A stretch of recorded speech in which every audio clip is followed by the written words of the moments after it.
People love to say nature doesn't care about us, that the earth is neutral, that volcanoes don't have opinions. And yet, every year, thousands of people mail rocks back to Hawaii with apology letters. Letters that say things like, please take this back. Everything went wrong after I took it. I don't know what I offended, but I'm so sorry. Listen.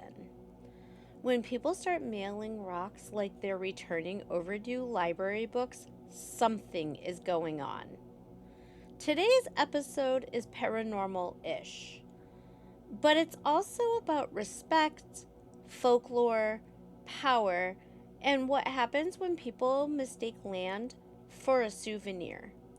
We're talking about Pele's curse, not as a joke, not as a tourist gimmick, but as one of the most persistent paranormal legends in modern America. And it's also a listener's request. A listener who actually came from Hawaii. So, Jeremiah, this one is for you. Because whether you believe in curses or not, something is making people afraid to keep what they've taken.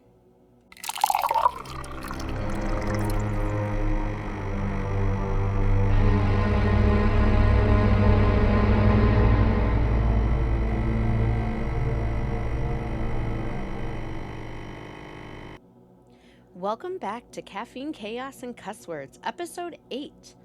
The show where we drink too much caffeine, talk too much shit, and occasionally piss off forces of nature we absolutely should not be messing with. And let me be extremely clear before we go any further. We are not mocking Hawaiian belief. We are not claiming ancient Hawaiians were out there handing out curses like Oprah. We are not treating this like a campfire ghost story.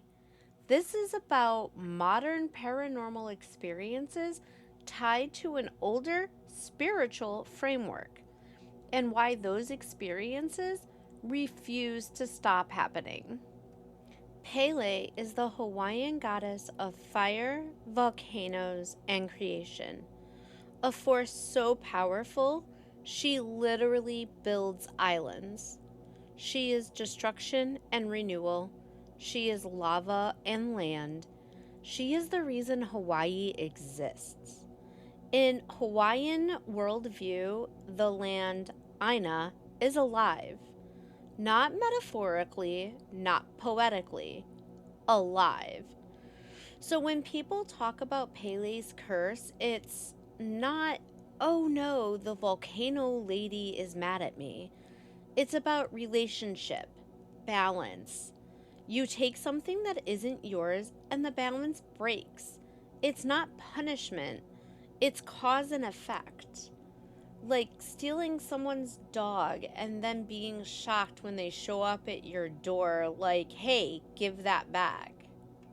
Pele's curse is the belief that removing lava rock, sand, or volcanic material from Hawaii brings misfortune until it's returned. And here's where we go a little deeper, because this part gets messy, complicated, and honestly kind of hilarious in a humans are so dumb kind of way. The curse story is modern, not ancient Hawaiian law. There is no ancient Hawaiian script that says, "Thou shalt not take lava rocks or Pele will smite your ass." That's not how Hawaiian spirituality works. The modern curse narrative likely started in the mid 20th century when tourists began stripping beaches and lava fields like they were building a DIY volcano themed bathroom. Park rangers were begging people to stop. Locals were exhausted, and someone, bless their brilliant soul, realized fear works better than politely asking Chad from Wisconsin to put the damn rock back. So, yes, the story is modern, but the experiences, That's where things get interesting. The curse was absolutely amplified to stop tourists from treating Hawaii like it was a free Home Depot. Imagine living in a place where people show up, look at a sacred volcanic landscape, and literally start filling buckets with black sand, taking chunks of lava rock, pocketing coral, removing stones from sacred sites, scooping up shells like they were at a clearance sale, and bragging about it like they had just robbed a geological CVS. So, yes, the curse narrative became a cultural defense mechanism. I mean, honestly, fair. If someone walked into your house and started taking pieces of your floor because it looked cool, you'd curse them too, or at least hope they'd stub their toe on the way out. But the experiences people report, they're real to them, and they're consistent.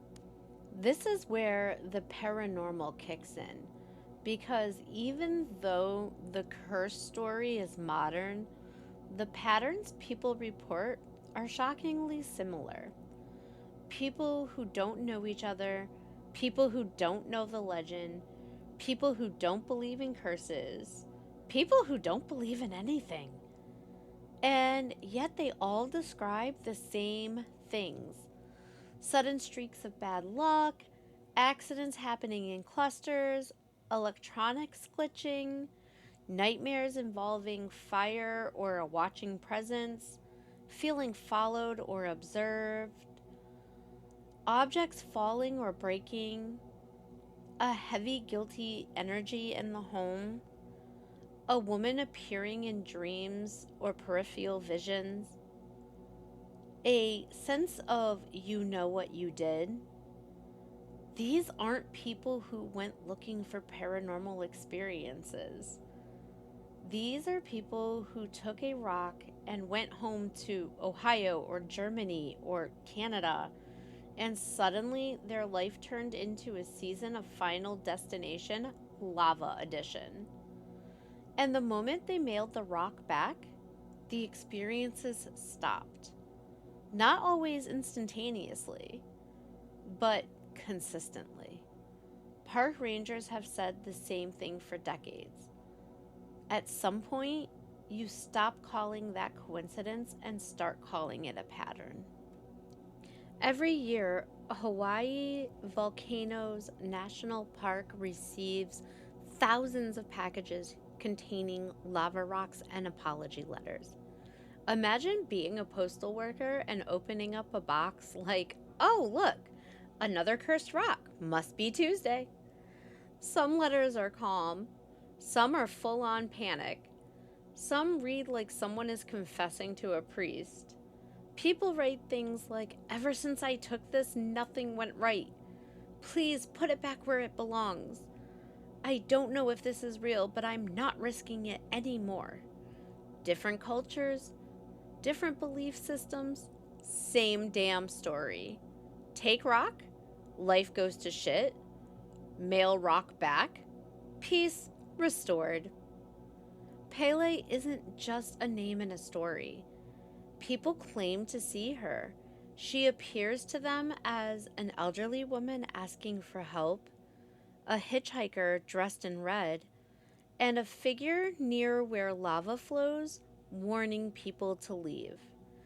And in many stories, she disappears right after delivering the warning, often just before eruptions or accidents. That's not a spooky ghost. That's a, I'm giving you one chance not to die today. Some visitors report dreaming after taking rocks, dreams of fire, of a woman watching them, and of being told to put it back.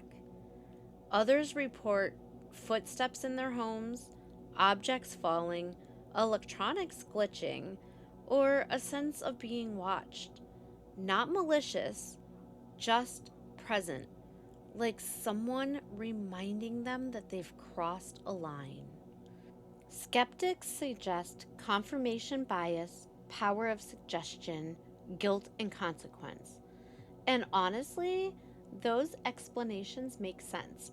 But here's the thing, even park rangers admit the volume of returned rocks is not normal. They have entire rooms filled with cursed rocks people have mailed back. At some point, you stop asking, is this real? And start asking, why does this belief refuse to die? Why do people who don't believe in curses suddenly believe when their life goes sideways? Why do people who don't know the legends still report the same experiences? Why does the pattern repeat? Something is happening. Maybe not supernatural, but definitely not random. Maybe Pele's curse isn't about supernatural punishment. Maybe it's about what happens when people forget that some places aren't meant to be owned. You don't have to believe in gods or curses to understand this. When you take something sacred and call it a souvenir, the land has a way of answering back. Sometimes gently, sometimes loudly, sometimes with a cosmic slap on the wrist, like, hey, put my shit back. I hope you've enjoyed this episode taking an in-depth look at Pele's curse. This episode is sponsored by W Energy, fueling my chaos one cup at a time. Visit w.gg and use my promo code at checkout, Caffeine Crew, for 10% off of your order. This episode was written, narrated, and produced by yours truly. Don't forget, all case materials can be found on our social media pages. All links are available at linktree/Chaos Crew Pod. That's linktr.ee/Chaos Crew Pod. Until next time, stay caffeinated, stay chaotic, and remember, some places don't haunt you, they remind you. This has been a Busy House production.